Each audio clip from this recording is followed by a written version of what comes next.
Why is it so hard to actually say what I feel? Just keep it together. Don't be too much. Somewhere along the way, you learned to hold it in, to soften your truth, to shape your voice, to be easier to love. But your body knows, your voice knows, and there's a place inside you where nothing is forced, where everything real gets to exist. This is that place. Welcome to G-Spot.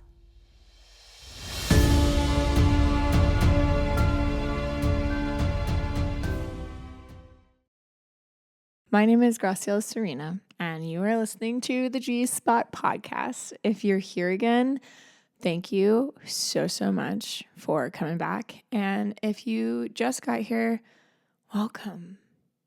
This is your safe space. This is where you get to look at the emotions and notice that you're not alone and shift the patterns to change your life. I'm so glad you're here. I was at a festival this weekend, and shout out Free the Music. If you don't know what that is, I highly recommend looking up. It's a beautiful place for community music and just really connecting to those parts of yourself if you're creative or if you want to be. There's no range of, you have to be a certain caliber of musician. It's for everyone, and I highly recommend it. But I was at Free the Music because I was performing there. And I also did a workshop, and a big thing came through to me during this was fire and anger, and how we tend to suppress it and how it's looked at and shamed. And I just got this huge download of the fire that I carry within me that gives permission to others to fuel their own fire. And it's something that I was somewhat born with it. And then I also worked towards to be freer and freer as I went on. So I want to talk about anger because this was a big one for me. And I want to talk about it because I want you to know that it's okay to be angry. And there is sacred rage, there is sacred anger that's really potent and beautiful. And if we wield it, we can create something really powerful. And we can let ourselves be free from the cage that we have binded ourselves in. So let's get into it. Most of us were taught to fear anger, to suppress it, to not let it in. But anger isn't the problem. Anger is information. Yeah. So I feel like there's been kind of a few things about anger where it's bad and it can be mean and it's shadowy, it's destruction, and it's dangerous, and it's not allowed in spaces, and it's too much. Anger is too much, essentially. And we've talked about being too much in other ways, and this is another form of it where a lot of people get very scared of anger, and a lot of people feel they cannot express the anger. But rage is not the same as aggression. Anger is not the same as aggression. The difference is that anger is an emotion. Yeah, it's something that we feel among many other feelings. And aggression is a behavior. It's a way that we act towards people. It's what we do with the anger. It's the reaction. And there's a huge difference in this. And I think that because this world has not known what to do with anger, aggression is a big form of how anger is portrayed, how anger is expressed. I want to talk about what anger is actually telling us. Anger is actually telling us many things, and these are just a few of them, that a boundary was maybe crossed, right? That's information. Okay, I'm angry about this. This actually might be a boundary for me. Yeah.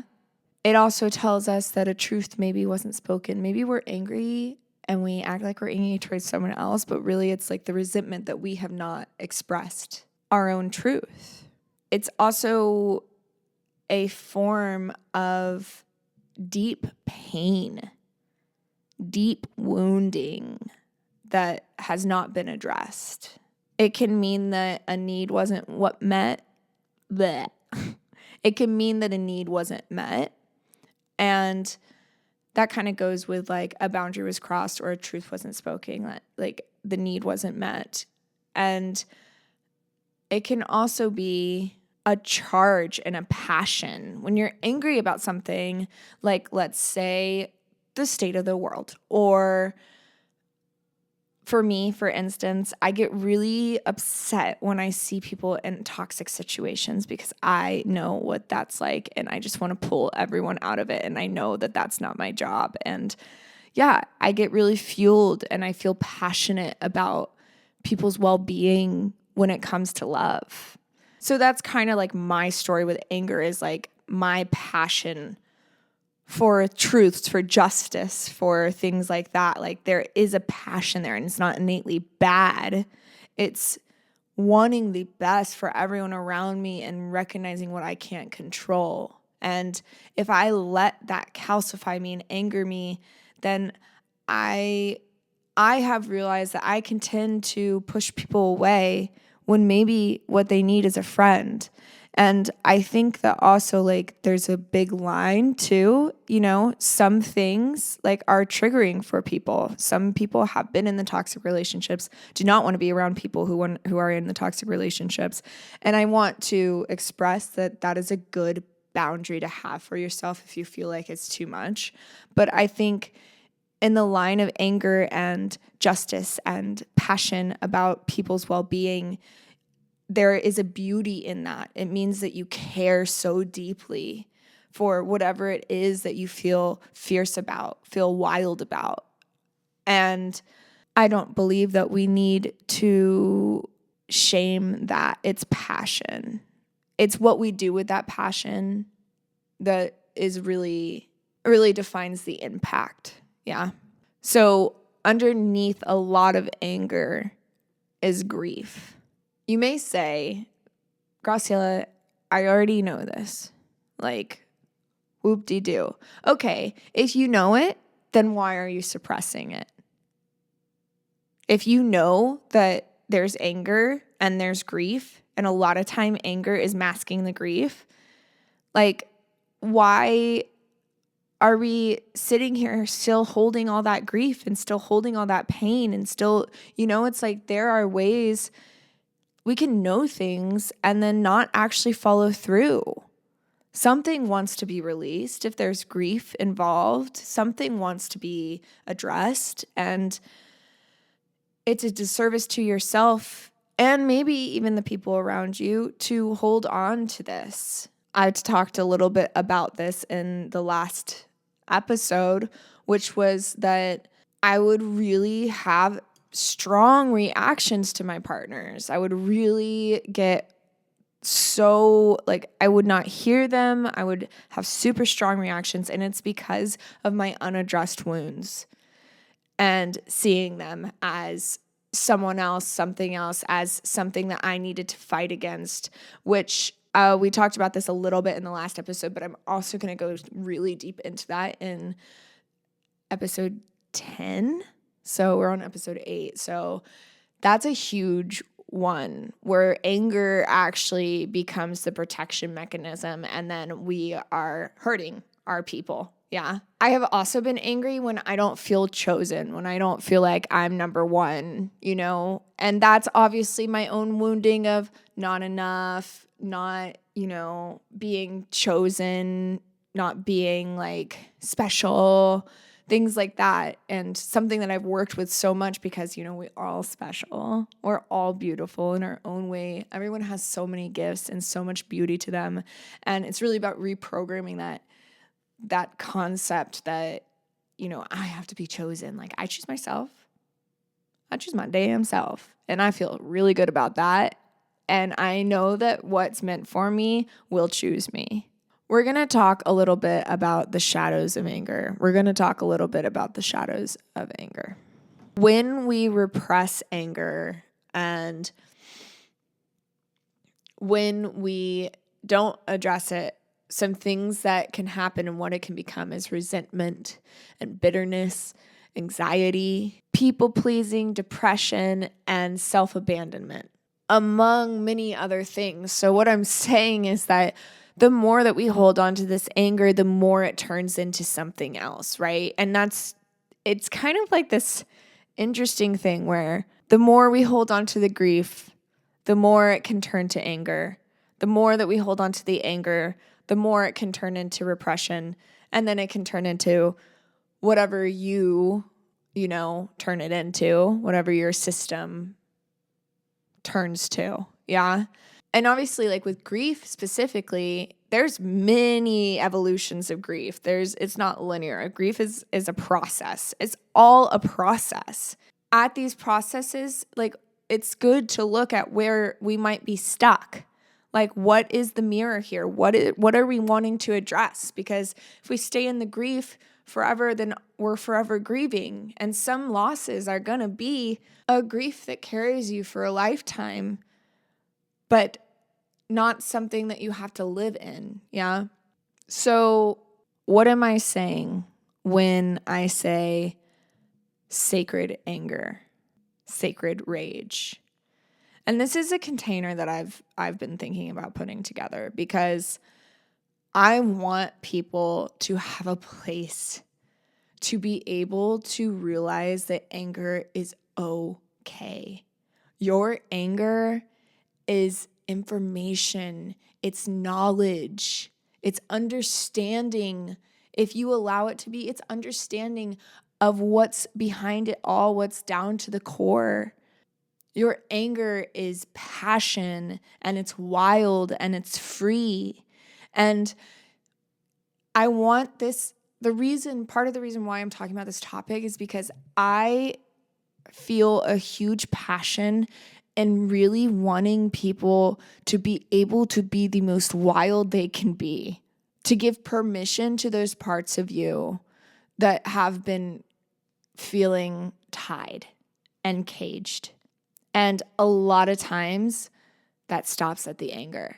The anger, like, because of what this world has made anger, we have suppressed so much, and we have literally lost little access, like little key. This is a key, right? We've lost the access to these parts of ourselves. And I'm here to say that they don't have to be gone forever. So you may be asking, like, okay, this is cool, but I don't know how to do this. And it's a practice, my loves, just like everything else. It's always a practice. And I also just want to note that I was wild this weekend, and I sang a lot, and I screamed, and I cried, and I did all the things, and I was ecstatic, and I danced in joy, and my voice is a little... It's a little faded right now. So I do want to just note that I am aware of that. And so I hope that it doesn't distract from this podcast. And I also do not regret 1 second of it at all. One of the things that we can do is release tools. And without going super into that, I'll let you know a few that have helped me. One is screaming into a pillow. The other is shaking my body. And I want to invite you to intuitively feel into what your anger wants you to do. Do you need to release? What is that? Is that screaming? Do you need to write a song? Do you need to journal like ferociously, like a mad person? I want to invite that in. And if you don't know how to intuitively do that, if you're stuck on that, or if you have done it, but you feel stuck. Like, I do work with people in sessions with this, and it's one of my passions to do because it feels like a big key to a lot of suppression. So another thing that you can do, ask yourself, what is the core? What am I feeling? I want you to take a moment and actually think about a time that you were angry. What were you actually feeling underneath that surface? Okay? And I want you to breathe. Breathe. Okay? Breath is our friend. I know. It's so cliche. It's so cliche. I have a song that says, in every shadow there is the light. That's what they say every time. All these cliches make me want to die, but sometimes there's things that I cannot deny. And so, yes, many cliches that I cannot deny because I think they're a cliche for a reason. So breathing is a huge one if you want to regulate your system. I do highly recommend doing the release first to let it out, and then going into, breathing, regulating, and asking yourself, what's the core here? Because trying to figure it out in the midst of anger is not going to be your friend. And I think that's what many people try to do when they start hearing like about, oh, there's things underneath it. There's like, it's like, honey bun, you gotta chill out before you can use the brain and think, because if you're activated and your eyes are gone or you're seeing freaking red, you're not gonna know what the core is. You're just gonna want to fight, yeah? So that would be my friendly advice. And since it's my podcast, I am giving unsolicited advice, but I hope that finds you well. So also, I think something that has been really helpful for me is ask for your needs. The thing about anger is that we can be quick to jump at it without knowing what we're actually angry about, what need isn't being met, And the moment that you actually start asking for your needs up front, it's just less likely to happen. So this is one where you can make it to where it doesn't happen as much because you're asking for what your needs. Now, if needs aren't being met after asking, then that's a evaluation for another time and something that we can go into in a different episode at some point. But boundaries, needs, all of that, that's on you. That's on you. And a lot of anger is within us. So it's funny because I say this all the time, right? I say it all the time. It's like, it's in you. Yeah, sometimes people treat us crappy and we can choose to walk away from that, and we can choose, but like the moment that we're battling them and in it too, like that's on us, right? We keep on doing the same loop. That's on us. The moment that we are in a dynamic that keeps pissing us off and we're not looking at ourselves and we're not like seeing what the core is, that's on us. It's no longer the other person's fault. And it never really was, honestly. So I do feel passionate about that. And I think that's because I have been the person who has projected onto others, and I have been the one who's projected on to. And it's a really, really, it's a losing battle. It really is. So ask for your needs, y'all. If you are someone who's no stranger to anger, let me tell you this. I am talking to you. If you are not a stranger to anger, it does not take courage to lash out and misfire at the ones you love. It does take courage to wield your anger and look at it. Yeah. If you are no stranger to anger, I am talking to you. Now, if you are a stranger to anger and you don't feel like it's easily expressed, it takes courage to let that anger in, to let it in and release it, and to approach it, and to find the source of the grief. And sometimes you don't have to find the source of everything, right? Sometimes we can just let ourselves cry and rage and be and not know what it's all about. And that's okay too. We don't have to figure every single thing out. Like the body stores so much, it just wants to let it out sometimes. But it takes immense courage to do this work, to be able to look at the core of the rage, to be able to let the rage in, to be able to wield it in a way that is creation, that is healthy, that is grounded. Something that I have seen myself do that is extremely helpful is I used to really scream at people. I don't think the alcohol helped that, but yeah.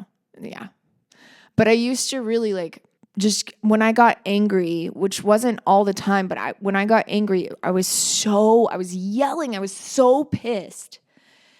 And now if I'm angry, I take a minute.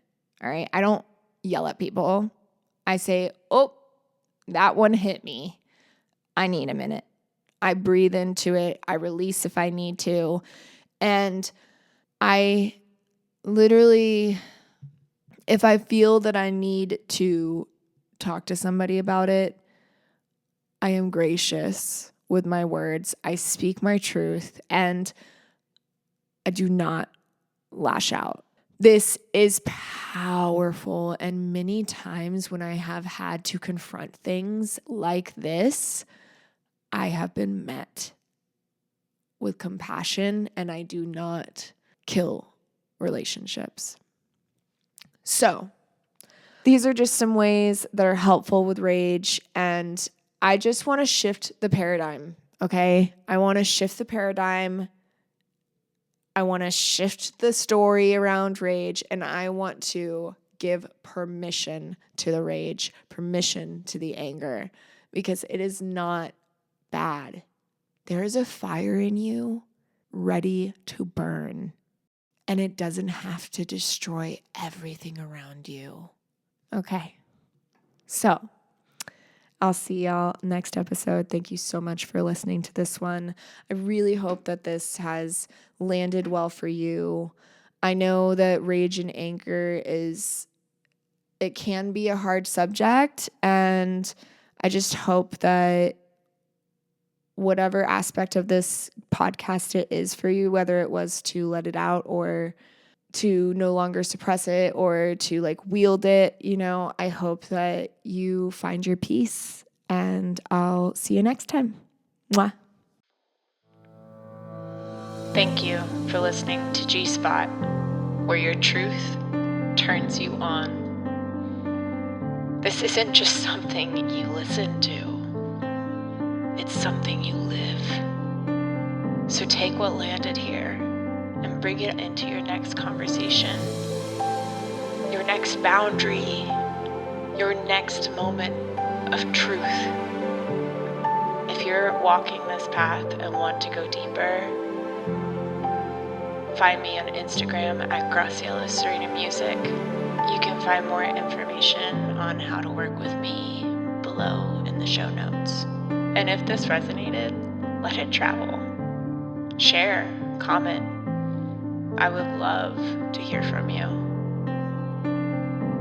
But most of all, remember, your truth isn't too much. Your voice isn't the problem. Stay there, in that place where it's real. I'll see you next time.